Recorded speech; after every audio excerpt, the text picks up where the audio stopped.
외로움은 사람이 경험할 수 있는 아픈 감정 가운데 하나입니다. 많은 사람들이 외로움 느끼죠, 그죠? 때로 내가 아무에게도 관심이 없구나, 아무에게도 사랑받지 못하는구나 느낄 때가 있다는 거죠. 그러나 이 외로움이라는 것은 반드시 숫자와 관계된 의미는 아닙니다.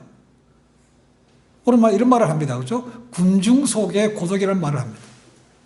매일매일 일터로 갑니다. 학교로 갑니다. 많은 사람들을 만납니다. 그렇죠? 어울려 놉니다. 그럼에도 불구하고 외로움을, 고독을 느낀다는 겁니다. 그래서 많은 사람들이 이 고독을 해결하기 위해서 애를 씁니다. 어떤 방법이 가장 많겠습니까? 이것이 심하면 심할수록 사람들이 손을 대는 것이, 쉽게 되는 것이 술과 마약이라고 얘기합니다. 처음부터 그렇게 작정한 것은 아니지만 그것이 하다 보면 점점 중독으로 빠지게 되는 것이죠. 에이, 돈 많고 인기도 있고 명예 된 사람이 무슨 자살까지 하겠습니까? 고독 때문에. 생각해 보십시오. 당신은 부자인데 어떻게 외로울 수 있는가? 사업과 영화 산업으로 인해 큰 돈을 벌었던 하워드 휴즈에게 물어보십시오. 많은 인기와 명예와 부를 누렸는데 어떻게 자살할 수 있는가? 마릴린 먼로에게 물어보십시오. 그 일기장에서 발견된 것은 외로움이라는 것이었습니다. 고독이라는 거 있다는 거죠. 사람들 앞에서 그렇게 많은 스팟라이트를 받고 인기를 받고 박수를 받았지만 혼자 있을 때는 너무나 고독했기 때문에 스스로 목숨을 끊었다는 겁니다. 우리가 살고 있는 해밍웨이도 있습니다. 해밍웨이. 인기와 부와 이런 것을 다 줬던 사람입니다. 근데 마지막에 자살하고 말았습니다. 그 스스로 있는 고독이라는 것을 해결하지 못했기 때문에 그런 문제가 생긴 거죠. 저도 80년대에 미국 유학 와서 기숙사에서 지낸 적이 있습니다. 그렇죠? 그때와 비교하면 좀 많이 바뀐 것 같습니다. 그때도 유학생들, 지금도 마찬가지지만 외롭기 때문에 주말만 되면 모여서 술을 마시거나 운동도 같이 모여서 했습니다. 근데 오늘날 가보면 그렇지 않은 것 같습니다. 이제는 와이파이가 되고 노트북 있으면 방에서 별로 나오지 않습니다. 친구도 별로 없어요. 아주 마음에 맞는 한두 명만 지낼 뿐이고 다른 사람하고 접촉이 별로 없다는 거죠. 그렇게 하다 보니까 결과적으로 사회성이 결여된다는 문제가 생기는 것이죠. 졸업했습니다. 직장에 들어갔습니다. 다른 사람하고 함께 지내는 것이 적응이 안 되는 겁니다. 그래서 결국은 조금 다니다가 회사 그만두는 거죠. 이런 것이 오늘날입니다. 고독을 다 누구나 경험합니다. 그렇죠? 믿음의 사람이라고 해서 그러면 없는가? 그렇지는 않은 것 같습니다. 위대에 있던 사도 바울, 외로웠을까요? 저는 느낀 적이 있다고 생각합니다. 그의 마지막 편지가 디모데 후서입니다. 이제 직지가 로마 지하 감옥에 갇혀서 이젠 자기가 죽을 것을 압니다. 그때 마지막에 디모데한테 편지를 보내면서 뭐라고 하면 끝부분입니다. 디모데야, 다 떠나고 누가밖에 없어. 너희들 빨리 와라 얘기합니다. 거기 보니까 이런 말도 있습니다. 대만은 세상을 사랑하여 나를 버리고 데살로니가로 갖고 오라. 주변에 늘 사람들이 많았습니다. 그렇죠? 근데 이제 감옥에 갇히고 나이가 들고 하니까 이제 하나 둘씩 떠나가더라는 것입니다. 너무 외롭다. 너희들 빨리 와. 이런 거라는 거죠. 믿음의 사도도 마지막에는 그런 감옥 속에서 외로움. 어차피 하나님께 가는 것이니까 마지막에 가까이 있던 사람들을 더 한 번 얼굴 보고 싶었는지도 모르겠습니다. 그렇죠? 고독이라는 거죠. LA에 세들백 철치가 있습니다. 거기 릭 오렌 목사님이 있습니다. 그분은 외로움에 대한 근본적인 원인을 4가지로 보았습니다. 첫 번째는 삶의 전환, 변화라는 겁니다. 학교를 들어가거나 학교를 옮겨가거나 직장에 처음 들어가거나 이런 것이 삶의 변화죠. 그렇죠? 이상하거나 이런 것이 변화인데 변화가 되면 또 친구를 만들어야 되기 때문에 거기서 외로움을 분명히 느낀다는 거죠. 특히 연세가 들어서 이제 어쩌면 널싱홈에 가야 되는 분도 있습니다. 굉장히 두렵고 외로울 거라고 생각합니다. 그렇죠? 실제로 양로원에 있는 분 가운데 70% 이상은 찾아오는 사람이 거의 아무도 없답니다. 가족이 거의 안 온다는 거죠. 그러니까 얼마나 외롭겠습니까? 라는 거죠. 두 번째는 분리랍니다. 분리가 뭐냐면 가족이나 친구로부터 떨어진다는 겁니다. 그렇죠? 이사를 갈 수도 있고 직장 때문에 갈 수도 있고 이런 것이 굉장히 힘든 것이죠. 혼자 있다는 것이 힘든 것입니다. 그렇죠? 그래서 감옥에서도 특별하게 사고를 많이 치거나 아니면 악질인 사람은 어디로 보냅니까? 독방으로 보내요. 독방. 그게 힘든 거죠, 그만큼이죠. 세 번째는 반대.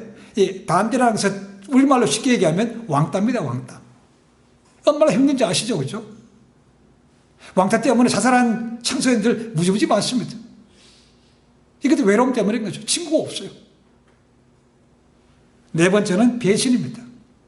반대가 좀 더 좁게 말한 것이라면 이 배신이라는 것은 가장 필요할 때 가장 가까운 사람으로부터 외면당하는 것입니다. 그래서 이혼이라는 것이 이렇게 가슴이 아픈 거죠. 그렇죠?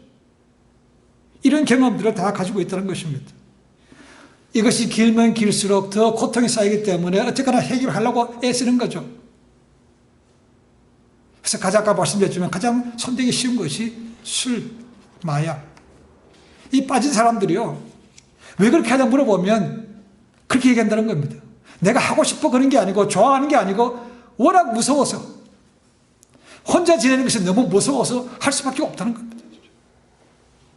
우리는 아직 그런 경험까지 간 적이 없습니다. 그렇죠? 이렇게 감사한 거죠, 어떻게 보면. 술, 마약밖에 없겠습니까? 요즘은 게임 중독, 게임에 빠져서 잊어버리기 위해서, 그죠? 게임 열심히 합니다. 어떤 사람은 일 중독, 잊어버리기 위해서 일만 열심히 또 합니다. 그죠? 근데 그게 얼마나 오래 가겠습니까? 육체에 한계가 있는 거죠. 그죠? 어떤 사람도 열심히 먹습니다. 그래서 정신과의사가 이렇게 얘기합니다. 비만증은 정신병이라고 얘기합니다. 왜냐하면 인간의 영혼이 늘 뭔가를 갈급한다는 거죠. 그 갈급함 때문에 우리 속도 빈다는 겁니다. 비니까 뭘 자꾸 먹어야 된다는 거죠. 일리가 있는 말입니다. 그렇죠? 그러니까 먹어도 이 공복감이 해결되지 않은 거니까 줄 수밖에 없다는 겁니다. 이것도 외로움의 한 해결 방법으로 쓰는 사람들이 많다는 거죠. 자신을 학대하고 어떤 일에 몰두하고 내가 뭔가를 한다고 해서 그 근본적인 문제가 해결되면 좋겠습니다. 그렇죠? 근데 없어지지 않습니다. 여전히 그 문제는 있다는 거죠. 그러면 그런 거 외에 다른 방법은 없습니까? 오늘 말씀 속에서 우리가 한번 그런 외로움을 탈출할 수 있는 교훈을 한번 얻어봅니다. 자, 오늘 보았던 본문의 주인공은 야곱입니다. 야곱도 지금 형편이 뭡니까? 외롭다는 거죠. 그리고 두려움을 가지고 있습니다. 대표적인 단어가 느낄 수 있는 것이 홀로 남았더니 혼자 남았더니.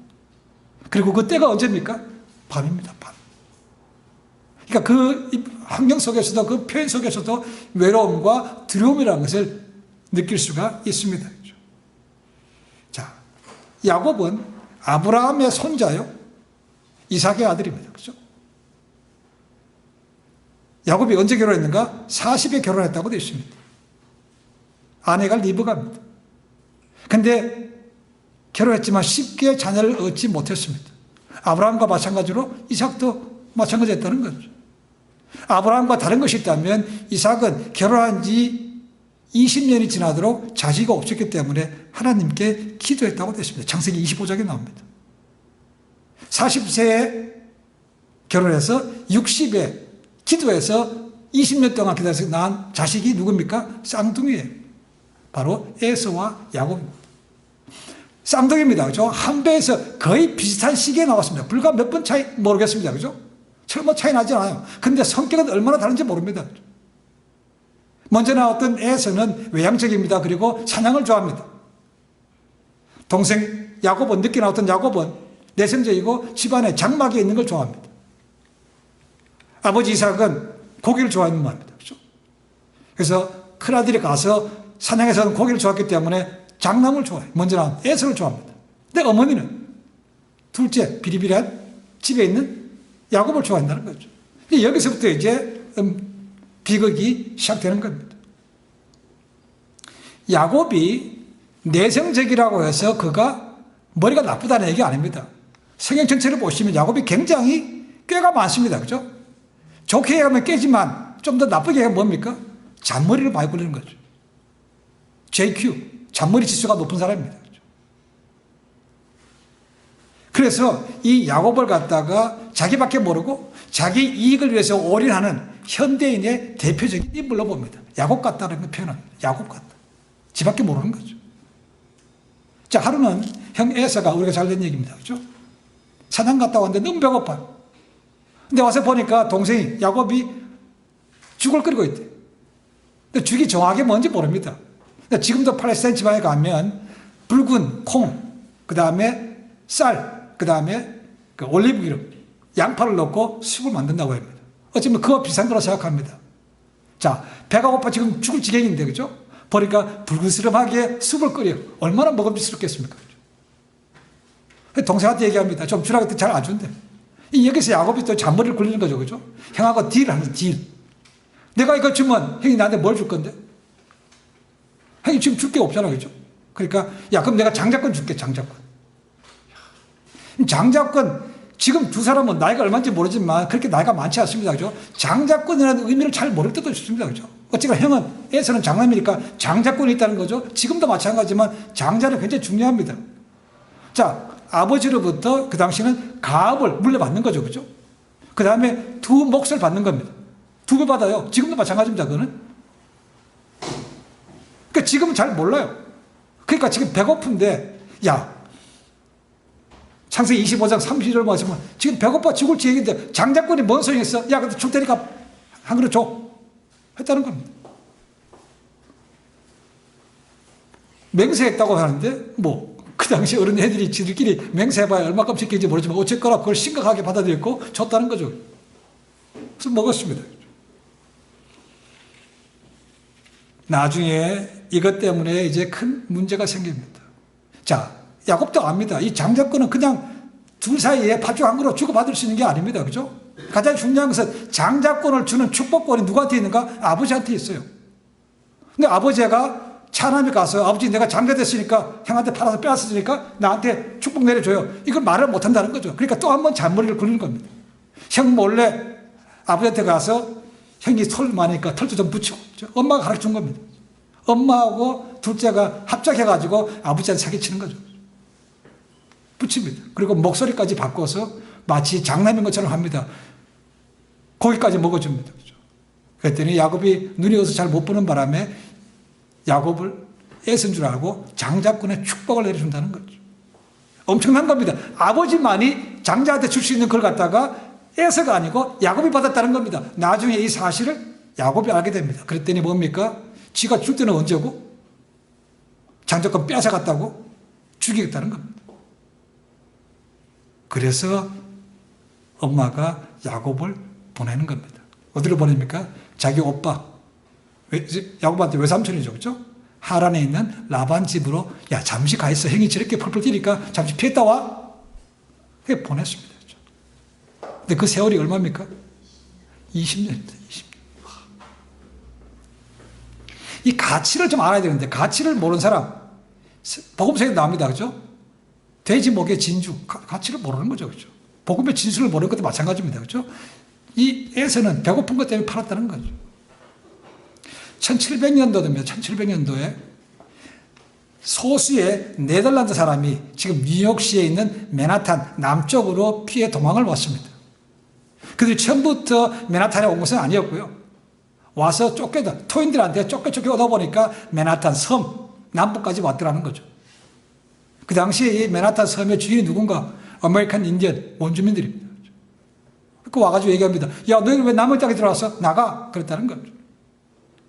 네덜란드 사람들은 어디 갈 데가 없는 거 아닙니까? 그죠? 그래서 딜을 합니다. 야, 좀 협상하자. 그리고 팔자. 주고. 그래서 인디언들 생각합니다. 야, 이 쓸데없는 땅. 그냥 줘도 그렇지만 그래도 뭔가 받고 좀 팔자 해가지고 협상 끝에 그것을 팔았습니다. 그 당시에 맨하탄은 오늘날 같은 세계적인 그런 도시가 아니었겠죠. 그죠? 지금은 가격을 환산이 안 됩니다. 그죠? 근데 그 당시에는 아메리칸 인디언들이 이렇게 가치를 알지 못했기 때문에 그걸 팔았다는 거죠. 얼마에 팔았는가? 양주 한 병입니다. 그 가치를 모르는 거죠. 그죠?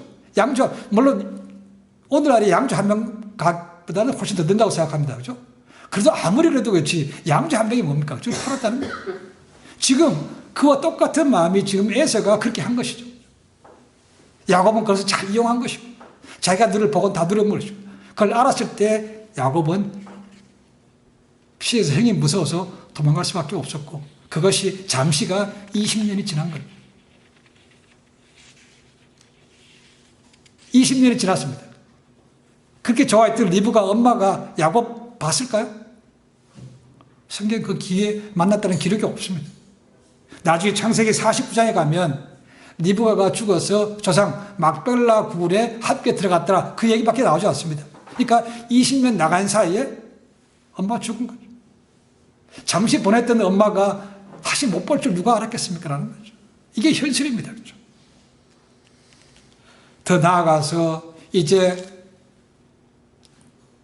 고향으로 돌아옵니다. 형이 20년 동안 얼마나 변했는지 모릅니다. 그렇죠? 그래서 미리 종들을 통해서 형 에사한테 갑니다. 전달하게 합니다. 그리고 갈 때마다 예물을 보냅니다. 요즘 얘기하면 이 bribe, 뇌물 주는 거죠. 그렇죠? 그런데 그 얘기를 듣고 마지막에 어떻게 하는가? 형이 오는데 혼자 오는 게 아니고 자기 부하 400명을 데리고 온대요. 여기서 이제 야곱이 쫄으면 가슴이 착각한 거죠. 야, 이제 큰일 났구나, 이제. 그래서 두려움이 마음이 드는 거죠. 어떻게 합니까? 머리를 굴립니다. 야, 이거 다 뺏기면 안 되는데, 그죠? 그래서 동물들하고 그런 것도 앞에 보내고, 두 대로 나눠서 먼저 보내고, 뒤에 자기가 사랑하는 아내, 아이를 뒤에 보내고, 두 대로 만듭니다. 그죠? 그리고 이제 자고 내일 가야만 됩니다. 내일 이제 형과 만나는 날입니다. 그죠? 그 밤에 두려워서 잠이 오겠습니까? 그래서 야복 강가에 혼자 밤에 있는 겁니다. 뭐 했겠습니까? 그가 자신에서 처음으로 외로운 밤에 두려움에 쌓여서 하나님께 기도했다는 겁니다. 그가 20년 전에 어머니의 부탁으로 하란으로 떠날 때 이제 그때도 두려웠습니다. 그렇죠? 야곱은 마마보이였어요. 마마보이. 엄마 치마폭에 늘 지냈던 사람입니다. 근데 혼자 떠난다고 생각해 보십시오. 아무도 아는 곳에, 물론 외삼촌 집이 있지만, 친척이지만 만난 적도 없잖아요. 그죠? 얼마나 두려웠습니까? 그 밤에 떠날 때, 잘 때 베델이라는 곳에서 하나님을 만나는 거죠. 그 꿈을 꾸는데 하나님 만나는 꿈을 꾼 것이죠. 그죠? 그래서 하나님 만나는 꿈을 꾸었기 때문에 그것을 벳엘, 하나님의 집이라는 이름을 붙였다는 거죠. 그 이후로 20년 동안 우리가 잘 아는 대로 야곱은 고생 무지무지 많이 했습니다. 외삼촌 라반한테 속임 당해가지고 20년 동안 축사에 고생하고, 잘못하면 한 푼도 못 거지고 그냥 빈털터리 올 수밖에 없었는데, 또 하나님께서 그에게 지혜를 주셔가지고 얼룩덜룩 한 양떼들 구하고 오게 됩니다. 그렇죠? 베델 떠날 때 하나님 이제 갑니다. 은혜 주셨습니다. 좀 만났습니다. 이름까지 줬어요. 근데 20년 동안 그렇게 고생하면서도 한 번도 성경 말씀 보면 그가 하나님을 찾았다는 기억은 없습니다. 근데 이제 내일이면 형을 만나야 됩니다. 죽을 것 같아요. 이 두려운 가운데, 외로운 가운데 혼자 남아서 뭘 했는가? 20년 만에 처음으로 자진해서 하나님께 기도한 겁니다. 그게 어디 있는가? 우리가 앞에 읽지 않았지만 앞부분에, 32장 앞부분에 나옵니다. 그가 형이 400명을 데리고 온다. 왜 400명을 데려왔는지 이유는 성경에 나와 있지 않습니다. 아니면 과시하려고 그러는 것인지, 야, 내가 이만큼 파워 있는 사람이야. 아니면 동생한테 아직도 그런 원한이 남아있어가지고 죽여버린다는 그런 위협으로 주는 것인지 성경 말하고 있지 않습니다. 즉, 400명 데리고 온대요. 그 400명이라는 숫자만 들어도 야곱에게는 충분히 겁나는 그런 얘기입니다. 그렇죠? 지금 야곱이 할 수 있는 것은 아무것도 없어요. 뇌물 보냈지만 뇌물도 아무런 소용이 없는 겁니다. 그렇죠? 그러니까 20년 동안 찾지 않던 그 하나님을 나가서 찾을 수밖에 없는 겁니다. 39장 9절 12절 말씀 보면 기도가 나오는데, 그죠? 하나님, 이렇게 내가 떠날 때 나를 찾아오셨고 약속해 주셨습니다. 그때는 빈털터리였는데 지금 이렇게 재산도 많습니다. 감사합니다. 그죠? 그러면서 뭐라고 하는가? 11절 12절 이렇게 됐습니다. 내가 주께 간구하오니 내 형의 손에서, 에사의 손에서 나를 건져내시옵소서. 내가 그를 두려워하면 그가 와서 나와 내 처자들을 칠까 겁내미니이다. 주께서 말씀하시기를 내가 정녕 내게 은혜를 베풀어 내 씨로 바다의 모래와 같이 많게 하리라 하셨나이다. 하나님의 약속의 말씀을 붙들고 또 기도합니다. 하나님 잃지 않습니까? 그죠? 내가 먼저 한 것도 아니고 하나님께서 하셨기 때문에 하나님 이거 좀 하옵소서. 내 형 문제 좀 해결해 주시옵소서. 이렇게 지금 하고 있는 겁니다. 전에는, 지금까지는 자기의 머리를 의지했습니다. 그죠? 지금 뭡니까? 자기 머리가 아무런 소용이 없는 거죠. 그러니까 하나님밖에 없습니다. 하나님 좀 도와주십시오라고 기도하는 것입니다. 자, 우리가 이 외로움, 두려움 싫은 겁니다. 그죠? 근데 그 외로움과 두려움 때문에 하나님 앞에 나가게 되는 것이 그게 은혜라는 거죠. 뭐 그때도 안 나가면 방법이 없는 거지만 그럴 때라도 나가는 것이 그게 하나님에 대한 믿음의 끈이 있다고 보는 거죠. 그죠? 그러니까 우리 받는 고난은 하나님께서 야, 그 문제 네가 안 되니까 나한테로 나와. 그래서 초청이 인비테이션이라는 거죠. 그걸 기억하시면 됩니다. 그리고 그날 밤에 누굴 만납니까? 어떤 분들은 천사라고 얘기하고 어떤 분들은 하나님을 만났다고 얘기하는데 정확하게 신학적인 문제 따질 문제는 아니지만 나중에 봤을 때 내 이름이 뭔가 이름을 주는 분이라면 천사가 이름을 줄 수 있는 건 아니죠. 그렇죠? 하나님이 살아서 오셨다고 봅니다. 다음 주 보겠지만 아브라함이 태어날 때도 사라의 모양으로 천사 둘을 데리고 아브라함 만난 적이 있습니다. 그렇죠? 그와 같이 하나님께서 티아파니, 신의 현현, 사라의 몸을 딛고 오셨다고 봅니다. 그리고 야곱과 함께 뭐 했다고 되어 있습니까? 씨름했다고 되어 있어요. 씨름은 두 사람이 잡고 올라가도 씨름입니다. 빙빙 돌면서 힘을 겨루는 그런 경기입니다. 야곱이 그분이 누군지 모르고 어쨌거나 씨름하고 있는 거죠. 근데 하나님이든 천자든 사람한테 지겠습니까? 근데 진대요. 그래서 야, 그만하자. 그런 거죠. 근데 야곱이 뭐라 합니까? 나로 축복하지 않으면 내가 놓지 못하겠습니다. 보내주지 않겠다는 겁니다. 이게 뭡니까? 야곱은 지금 이 사람이야말로 해결할 수 있다는 문제를 생각하는 거죠. 그죠?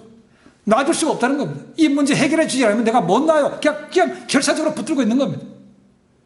그만큼 지금 야곱은 절박하고 간절한 거죠. 그죠? 그래서 군켈이라는 신학자는 이 씨름을 갖다가 뭐라고 했는가? 기도의 투쟁이다라고 얘기했다는 거죠. 씨름을 하든 아니면 기도를 하든 이렇게 진짜로 매달리는 것이 필요하다는 거죠. 그냥 건성으로 한번 해볼까? 조금 하다 안 되면 때려치는 것이 아니고 정말 죽을 똥 살 똥 모르고 하는 그런 기도. 어쩌면 금식도 그런 거에 포함될 수 있습니다. 야곱은 거기서 합니다. 나로 축복하지 않으면 내가 안 보내겠습니다. 지금 야곱이 바란 축복이 뭐겠습니까? 물질에 대한 복이겠습니까? 아니겠죠. 그렇죠? 지금 야곱은 재산이 많아요. 지금 문제는 뭡니까? 하나님, 내 지금 두려운데 형 에서가 나를 죽일 것 같은데 그 문제 좀 해결해 주십시오라는 겁니다. 생사를 놓고 지금 그걸 나로 하여금 그 문제 해결 안 해주면 나 무조건 못 노니까 어떻게 할 법을 주시죠. 그때 하나님 뭐랍니까? 축복을 주는 것 대신에 뭘 줍니까? 이름을 바꿔주는 거죠. 그죠? 내 이름이 뭐냐? 이름 바꿔주는 거예요. 그 이름 안에 하나님의 축복이 들어있다는 거예요. 야곱의 이름이 뭡니까? 발뒤꿈치. 그 다음에 속이는 자, 사기꾼 그런 뜻입니다. 그죠? 근데 지금 뭐라고 그럽니까? 내 이름이 앞으로는 야곱이 아니고 뭐라고요? 이스라엘이네. 이스라엘. 뭔 뜻입니까? 하나님의 방백. 하나님과 겨루어서 이겼다라는 뜻이 이스라엘입니다. 사기꾼이었던 야곱이 뭡니까? 지금 이스라엘의 모든 민족의 이름으로 시작하는 것이라는 거죠. 이게 얼마나 큰 축복입니까? 라는 거죠. 내 이름이 나라 이름이 됐어. 그것이 축복이었다는 겁니다. 나로 축복하지 않으면 안 보냈다는데 이름 바꿔주신 거로 끝났다는 거죠. 여기서 야곱이 두 번째로 이름을 짓습니다. 첫 번째 하나님을 만났던 것.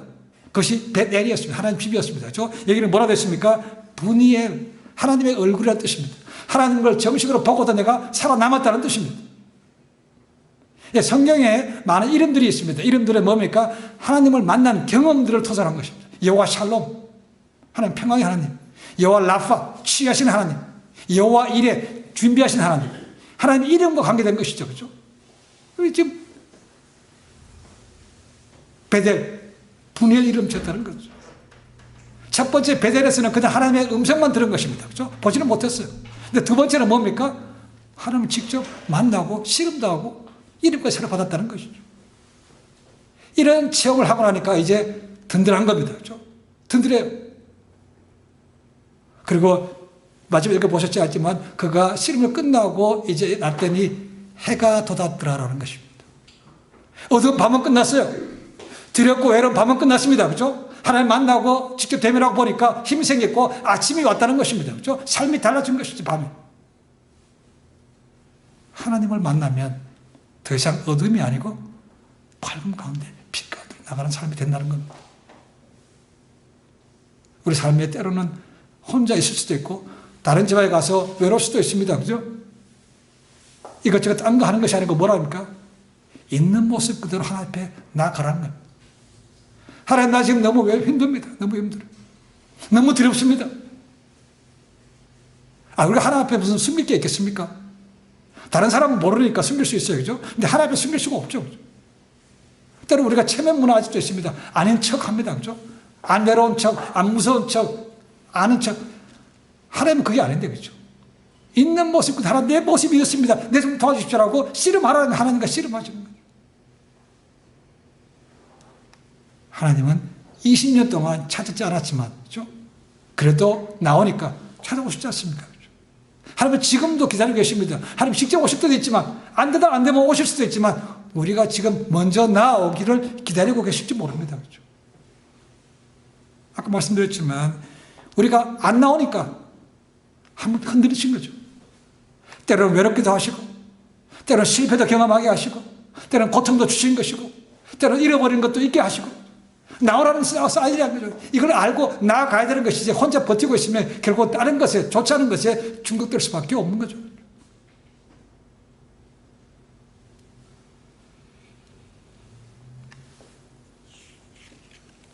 우리 개신교 신학에 많은 밑거름을 놓은 사람 중에 하나가 어거스틴입니다. 어거스틴은 천재였습니다. 20대 초반에 벌써 대학교에 수사, 요즘 얘기하면 설교 이런 강의했던 교수입니다. 근데 얼마나 방탕했는지 모릅니다. 만약에 이단도 빠졌죠. 여자 문제도 아주 복잡했습니다. 사생아도 있어요. 그 어머니 모니카가 얼마나 고생했는지 모릅니다.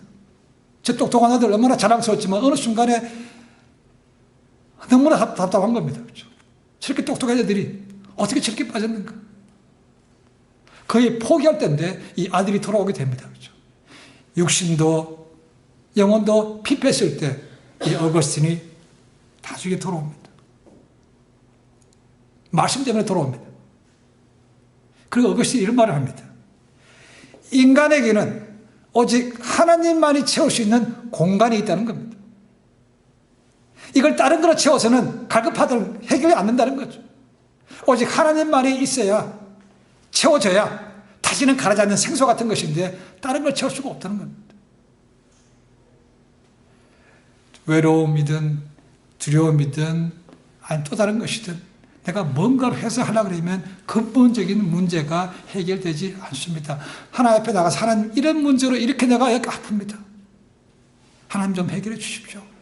라고 할 때 하나님께서 우리가 원하는 대로 그렇게 금방 해결해 주지 않을지 모릅니다. 내게 축복하지 않으면 못 따라합니다. 이름 바꿔주신 것처럼 우리에게도 새로운 경험을 하게 하실지 모릅니다. 그 새로운 경험을 통해서 하나님이 나와 함께 하시는구나. 나의 기도를 들으시는구나. 확신이 생기면 이제 더 이상 두렵지 않지 않겠습니까? 라는 거죠. 더 이상 외롭지 않지 않겠습니까? 라는 거죠. 하나님은 이 순간도 우리가 무거운 짐들 있는 모습 그대로 나와서 내려놓고 하나님의 도움을 청하기를 원하십니다. 씨름하기를 원하십니다. 살다가 또 어떤 아픈 경험들, 실패들, 외로움들, 두려움들 있을지 모릅니다. 그럴 때 다른 거 하지 마시고 가장 먼저 전지전능하신 하나님 아버지 앞에 나가서 내려옴을 통해서 그분을 만나고 이제 큰 문제가 해결되는 그런 복된 삶이 되시기를 주님을 간절히 축원해 드립니다. 기도하겠습니다.